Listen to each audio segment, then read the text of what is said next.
All right, so for the assignment, we're asking you to extend the current application that we've been building for the learning management system, to extend it to include the dynamic rendering of widget lists, right? The widget list right now, it's hard-coded, it's static, right? It's not doing really anything, it's not interacting with the user, it's always the same HTML. So for this assignment, we're going to be adding the dynamic interaction with the list of widgets. And we're going to be using Redux to handle the state of that list of widgets. Okay. We'll ask you to install the Redux library and also the React Redux, which is the glue that between React and the Redux library. So we'll need those two new libraries. We'll ask you to extend the course service to provide CRUD operations for being able to manipulate widgets, such as add widget, remove widget, and also add toy sample data for the widgets that belong to particular topics. So these are the operations that should be supported in the service. That given a topic, I'd like to be able to create a new widget in that topic, or be able, given a topic ID, it allows you to retrieve all the widgets for that particular topic, or given a particular widget ID, it returns that individual widget instance. Or if you give me a particular widget ID, you can give me an updated version of that, so I can change the title, the name, some information about the widget, or I can remove a particular widget from a topic. Okay. So those are the 5 CRUD operations that will allow me to manipulate widgets for a particular topic. I believe it's the same JSON file that I gave you last time. If you need IDs, if you need additional properties in there, feel free to add them to the JSON file. So as you iterate, as you navigate through the learning management system, and you navigate from one course down to a module, down to a lesson, down to a topic, as you select the different topics, the list of widgets should change, should be dynamic, right? So whatever topic you select, it should show a different list of widgets. Make sense? Now, typically, the way we implemented this in the previous assignment was to maintain all this state at the either at the whiteboard container or somewhere in between, right? So some parent container component would maintain the state of the currently selected course or the currently selected module or lesson and whatnot. It would maintain all this state, right? So what we're going to do is that instead of maintaining it in any of these containers, what we'll do instead is ask Redux to maintain that state for us, okay? In a reducer. The reducer, as we'll see, as we'll talk about in a minute, will be the sole repository of the state. Okay, it will be the only one who has access to the state, manipulate the state, generate new states, and whatnot. Okay, so it will be the reducer's responsibility to be the sole owner of the state.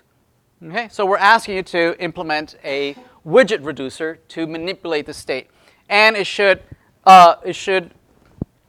implement actions such as being able to create a new widget, delete a widget, update a widget, find widget, basically the CRUD operations that are implemented in the service.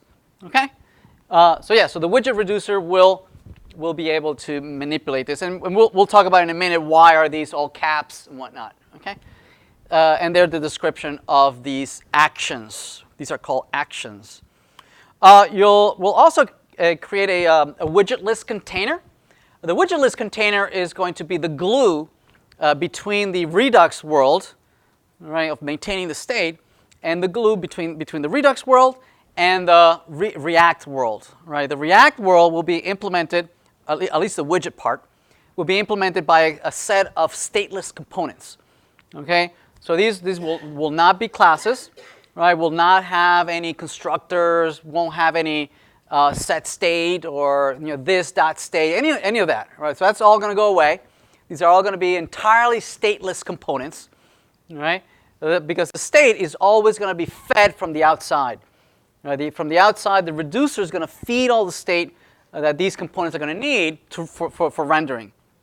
Okay, so the glue between the state handling, right, and the stateless components is going to be implemented by the widget list container. It's going to be the glue between these two worlds. Then we're going to have the widget list, which is going to be our entry point, the component at the topmost level that is going to be rendering all the widgets. Right? It's going to iterate over some array of widgets for a particular topic that's going to be provided by the container. The container is going to give it, hey, render these widgets, right, this array of widgets. And the widget list says, OK, fine. It iterates over these widgets and will display differently depending on the type of the widget. Okay, so the widget list will be our first stateless component, React component, that renders an array of widgets. And it looks, this is the same picture from a couple of assignments ago, right? Same thing. It'll just be a list of widgets that will have several sections. Part of the sections will be a form that allows you to edit the widget, and part of it will be a preview, a live preview that as you manipulate the widget, right, it re-renders. You can see the changes here. That allows you to change the type of widget on the fly, allows you to remove a widget, move it up and down, save the changes. And the preview button on the top right, it hides all these forms, hides the forms, hides preview, and just leaves you with the rendering of the preview, right? So that you would see what the end user would see, right? Let's see. Then it goes through a description of each one of the user interfaces, like add widget button down here, the delete widget, and each one of the widgets has a delete button here. So this goes through each one of the description. Presumably, all these events are going to be handled by the reducer. Somehow the reducer is going to get an event saying, hey, I want to add a new widget. I want to delete a widget. And the reducer somehow is going to provide the new state. It's going to look at the state before. Right? It's going to look at the action. And it's going to generate a new state.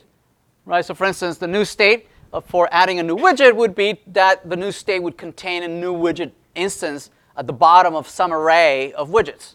Right? Whereas the delete will be the same array minus whatever widget you removed. Right? So the reducer is going to be responsible for giving you the new state of the application. What else is here? You have the position buttons here that allows you to move the widgets up and down. The save widget, when you click on the save, the changes are actually taken into effect, right? Changing the widget or whatnot, and when you save, it actually re-renders the whole thing. And then the preview widget just lets you see what the end user would see. The widget name attribute, notice that all widgets have a common attribute, which is widget name. So each widget has its own attributes, right? Plus one common attribute amongst all widgets. All widgets have this name, right? Or title, or maybe we'll keep it name. What else? Delete, position, preview, widget name, property labels. Some of these fields over here, I got lazy and I didn't put labels here. I didn't put labels on some of these. I'm asking you to put labels. Okay, choose an appropriate label for each one of these input fields. Also, I'm asking you to, some of these, for instance, this one doesn't show a placeholder. See that? So I'm asking you to always provide a placeholder, even though it's not rendered here in the wireframe. Always have a label, always have a placeholder. What else? Properties, widget properties and forms, changing any of the widget property updates to widget preview. Yeah, so this is a live preview. Oops. This is a live preview. As I type, this changes on the fly. Okay. What else? Select widget. The drop-down. This drop-down tells me what type of widget am I looking at. It could be a heading widget, it could be a list widget, it could be a URL widget, it could be a paragraph widget, just different types of widgets. And each widget, as I change that drop down, this flips, right? Changes the form, showing me the correct form for the correct widget type. And whatever I typed here for a heading widget, if I change it to a paragraph widget, and then I come back, it should still remember whatever I had typed for whatever list heading widget. So it should remember this, right? It shouldn't just throw it away. The ultimate type of widget is when I save it, right? That's the actual type of widget that gets saved. Right now, it gets saved only in the reducer. Eventually, it'll be saved in the database, right? Eventually, we don't have that yet. We'll have that when we come back the following week. What else? Then here I'm going through a description of each one of the types of the widgets. For instance, the heading widget allows you to type the text of the widget and then the size of the widget. I'm showing here heading 3 sizes.